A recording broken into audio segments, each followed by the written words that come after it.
Chair, there's no way that you can take almost $1 billion out of the defense budget and not have an impact. So this is something that we're wrestling with now. We are got ships that are rotting out right now. We're hearing that we've got frigates that are having trouble getting to sea, submarines that we can't keep in water, and yet all the major projects to replace those. We are looking very carefully at expenditures. It may require, for example, that we make different choices. Well, Canada's top soldier saying the Trudeau government preparing to cut $1 billion from the national defence budget as part of an overall plan to find $15 billion in cost savings. Here's the problem. It comes only weeks after Canada promised support to meet NATO's defence spending targets. A target, by the way, which Canada has never, ever actually met. Something some of our closest allies have repeatedly raised concerns about and behind closed doors, some of them calling out Canada for not doing our part, especially amid a war in Ukraine. This summer, Treasury Board President Anita Anand did say there would be no cuts in support for deployed Canadian troops. And then late this afternoon, Defense Minister Bill Blair contradicted his own defense chief, saying on social media that while yes, cuts are coming, overall spending will go up. So where is that $1 billion going to come from? And how could it affect Canada's international reputation if it's cut? And what are the political stakes as well? Let's bring in our front bench. Carleen Varian, the former chief of staff to late Liberal cabinet minister Jim Carr. Nowadays, she's an associate vice president with Summit Strategies. Melanie Paradis was the communications director to former Conservative leader Erin O'Toole. She's now the president of Texture Communications. Guratan Singh, former Ontario NDP MPP, nowadays vice president at Crestview Strategy, also the brother of federal NDP leader Jagmeet Singh. And Rachel Aiello, she's a senior digital parliamentary reporter here at CTV News. Good to see all of you. And let me start with you, Melanie. How does this make sense right now? Canada doesn't have the greatest reputation on defense spending. A lot of stories swirling, as you know, over the years about us not doing our fair share. Your thoughts? Well, it doesn't make any sense at all. You know, with this government, just a few months ago, the story in the Globe and Mail was false. The story in Global News was false. Now, apparently, the story in CBC News is false. So I think that actually the call is coming from inside the House on this one, Minister, and it's problems within your own ministry and falsehoods that are being shared by your government about their plans for cutting defense spending. I think that we need to be very concerned about this and the message that it sends to our allies. NATO at this point is probably going to have to consider a floor for NATO membership for Canada as opposed to a target of 2%, since we continue to just decrease how much we're spending. And it sends a horrible message to our allies. And it also contradicts the Liberal government's own approach to climate change. This is a government that is saying that climate change is going to cause forest fires and floods. And at the same time, in the next breath, we're going to defund the very agency that helps to respond to those emergencies. It doesn't make any sense. Carleen, what's your take? Well, I think that it's important to take this in context. And you said at the very beginning of this topic, Todd, Canada has never met the 2% NATO target, nor is it the only country to have never met that target. That's something that's fairly well known and well understood by allied countries, not to say that everybody is particularly happy with it, but under no Conservative or Liberal government of any stripe has that target ever been met. I would be surprised if the Justin Trudeau-led Liberal government suddenly became the first Canadian government ever to meet that target. But it is important to note in context that Canada actually is one of the largest budgetary contributors to the overall NATO budget, and in sheer dollar amounts does contribute a significant sum. This in the face of other countries on the other side of the Atlantic, like Germany, who are in the process of walking back some of their contributions. I think the important thing to remember when it comes to NATO in particular is that it is well recognized that the most important role that Canada is playing in an organization like NATO right now is the operation in Ukraine. And that's an operation that is receiving all of the support that it needs. That support is not set to be walked back. In fact, they've made commitments over the course of the summer to continue to increase that support. And so I think it's about where those funds are being spent and the priorities that Defense Minister Bill Blair and the Prime Minister are making. And they seem very certain that the Ukraine piece is one that they will continue to be committed to. Yeah, we've sort of heard word that maybe some of the cuts will come to things like travel and contractors and whatnot. Guratan, what do you make of this? So I think that's exactly it. It depends on where these cuts are coming from. And if it's any sort of cut that impacts soldiers and people who've been on the front line of protecting us and helping us in times of forest fires, in times of national emergency. We can't have that. We can't have any situation in which those who are sacrificing so much are put in a more desperate or tough situation. So I think that needs to be the priority and the focus of this. We, of course, have international obligations. There's a lot of focus on continuing our support for Ukraine and ensuring we're in a good position with respect to NATO. And I think ultimately we have to keep those men and women who are part of our armed forces at the front and center of this conversation, and making sure that they get all the support they need, and making sure that cuts don't impact them.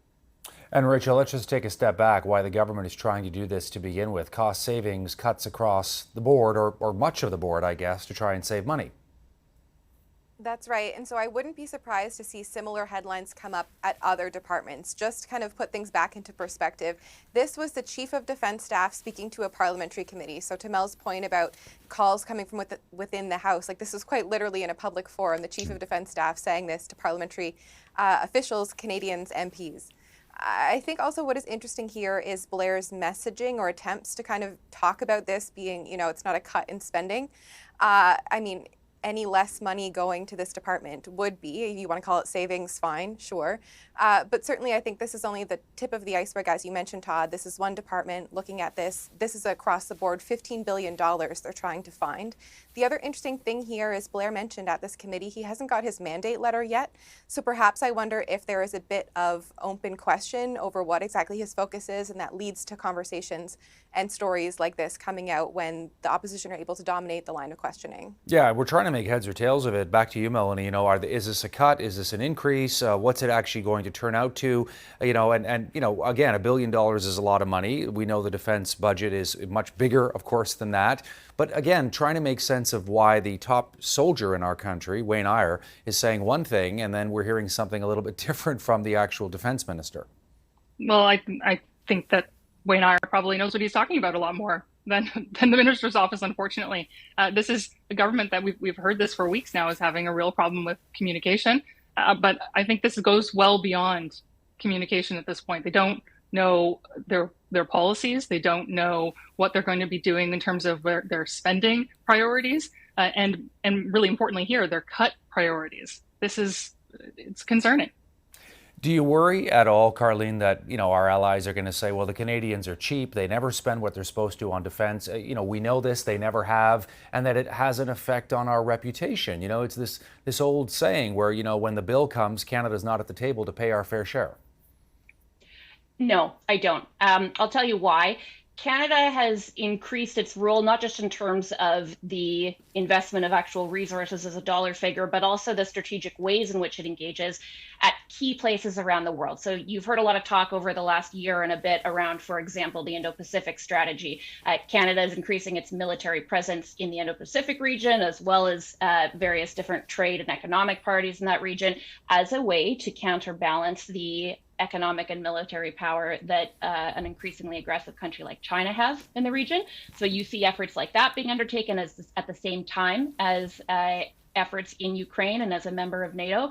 I don't think Canada has anything to worry about reputationally when it comes to these pieces on the international scene. I also think it's important to think about who this government ultimately answers to, and that's Canadians.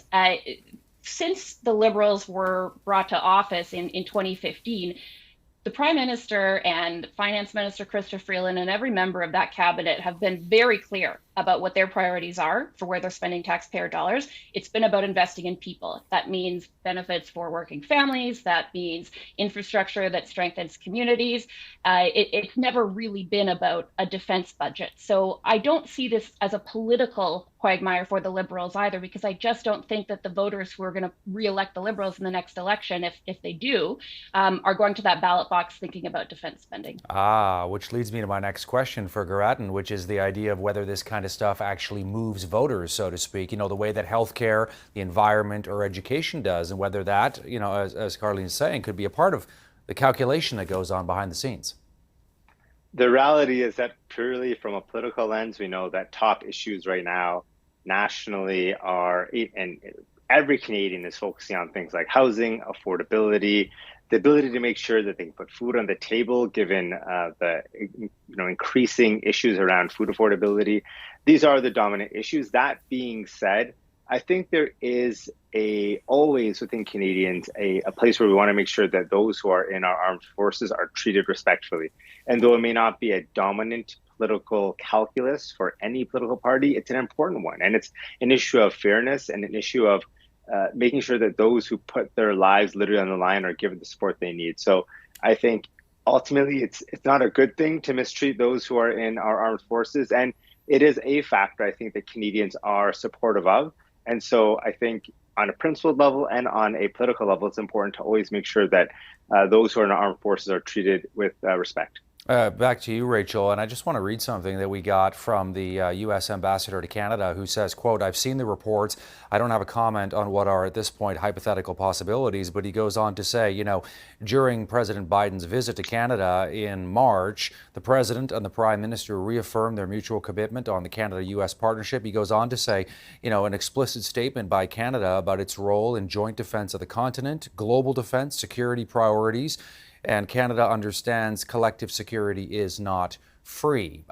So this is a diplomatic way of saying, look, Canada has a role to play in here, and the Americans, as always, are being kind publicly, but you wonder what some of the conversations are behind the scenes. Yeah, and there was reporting a few months ago suggesting that the Prime Minister had said point blank to allies that we would never meet that NATO target.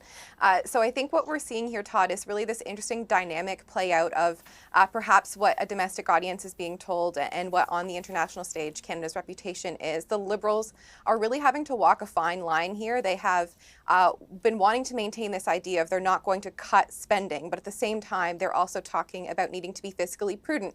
And could they frame this better as, we are making these cuts because of the things that others have mentioned about affordability and housing needing to reprioritize, but instead, so far what we're hearing is they want to have it both ways. They want to say that they're being fiscally prudent, but don't worry, we're not cutting spending. And I just think to the point of the $1 billion, if they're able to find $1 billion in travel and consultants from D&D, I will be surprised. That is an interesting aim. I'm pretty confident it's going to chip into other elements of what the Canadian Armed Forces does. So as this plays out, it's going to continue to increase these questions, Todd, about what exactly Canada is prioritizing. And last word to you on this, Mel. Here's a question: why defense spending isn't more of a priority? Why are we not adding money as opposed to taking away? We've got Ukraine, an increasingly aggressive Russia and China, worries about Arctic sovereignty, and the list goes on and on and on. Well, we absolutely need to be spending more. Our troops deserve to have the best resources available to them to help protect us here domestically, like as I said earlier, responding to emergencies, and to help protect us abroad as well, and to help our allies. All right, the front bench is going to be back on the other side of a quick break. We're going to dig into the ongoing fallout after the House of Commons inadvertently honored a man who fought with the Nazis in the Second World War. We'll be right back. This is Power Play. Stay with us.